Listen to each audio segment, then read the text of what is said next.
bankada tushonka tayyorlaymiz. O'rganib olinglar, kerak bo'ladi. Qozonni tepasida ko'p turishi yoqtirmaydigan insonlar uchun bu taom ayni muddao. Birinchi bo'lib mol go'shtining eng yumshoq joylarini bo'laklarga bo'lib olamiz. Men ichki son va kachalkadan foydalandim. Go'shtlarimizni bo'laklarga bo'lib oldik. Endi unga tuz sepib, yaxshilab aralashtirib olamiz. Birinchi bo'lib 5-6 ta yanchilmagan qora murch va bir dona lavr bargi solib, undan so'ng bankalarga go'shtlarimizni taxlaymiz.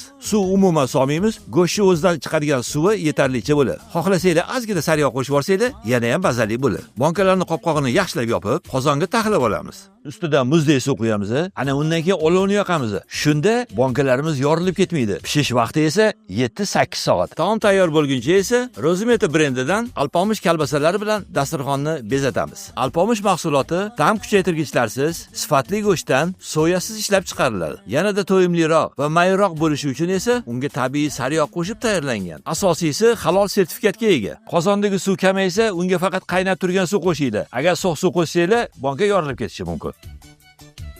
Mana taomimiz pishdi. Endi uni laganlarga suzib, chiroyli qilib dasturxonga tortamiz. Taom tayyorlashni bilmasangiz ham bu taomni bemalol tayyorlay olasiz. Yaqinlaringizga, do'stlaringizga albatta tayyorlab bering. Yoqimli ishtaha.